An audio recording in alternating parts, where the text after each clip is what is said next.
Hi everybody, hope you all doing fine. Okay, so I wanted to talk about a topic that has been brought up randomly like that on Twitter recently, and it just takes also the point of another player that is more like a reflection on how about is also about the balance spent on Tekken 7 for the season 3 specifically like. And I was discussing also with some other players, but because this is, I think it's kind of interesting to talk about.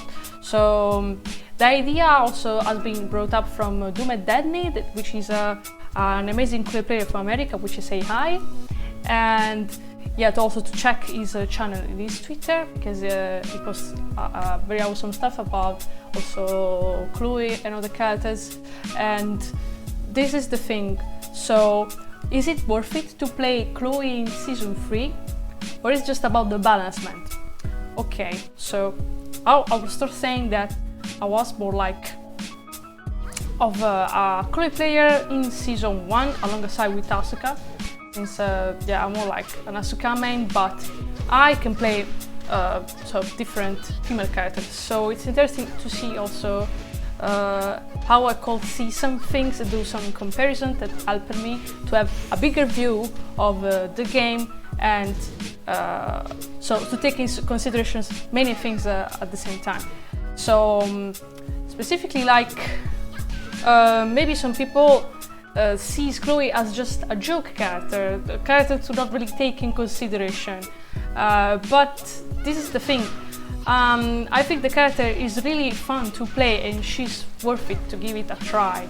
And what I found that a bit sad is that also even her concept has been lost a bit over the time, specifically from season 1, since personally I think that Chloe is a very strong poke aggressive character.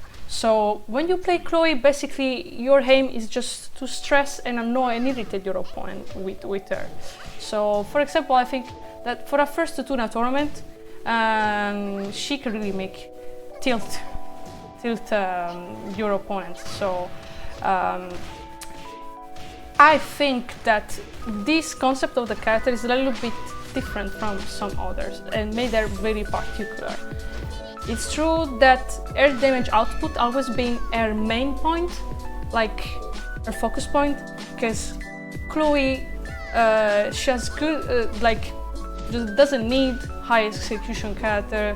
Her combos are kinda easy. There's just frames to pay more attentions, and she has very good pokes. And the only problem of this character is that she doesn't have strong punishers, and her arms and legs range is very short.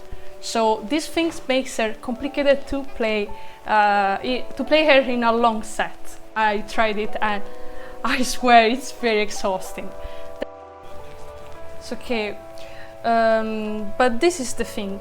The character has lost a little bit what it was making her special. So it's true that they buffed her a little bit in season 3 and also in season 2 and then in season 3, but the problem of the balancement also of this new season is that all the characters are doing very easily high damage output juggles, and it's like she can still do high damage, but she has to take a lot of risks.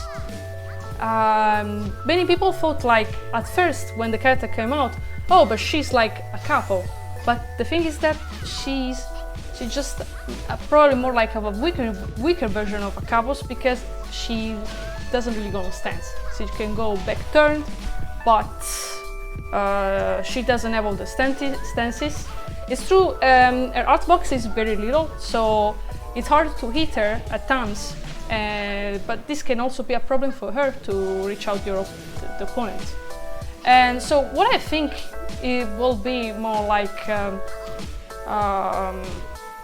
what will be better to say is that I think that for some things she shares more like a lot in common with Xiaoyu for some things, especially for the initial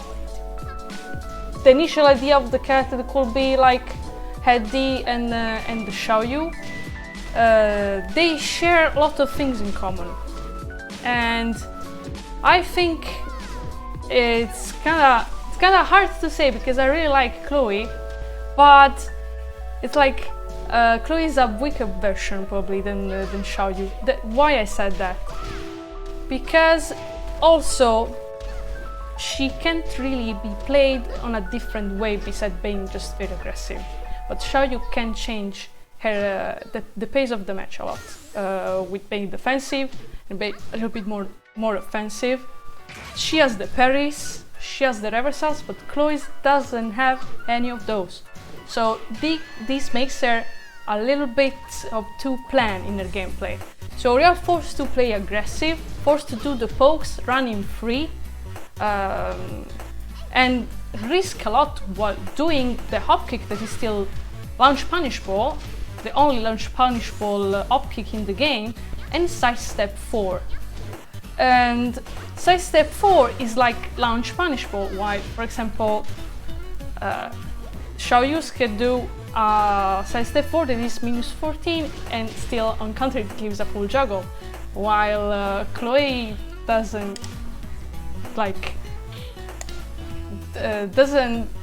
take a lot of risks, and just don't understand why.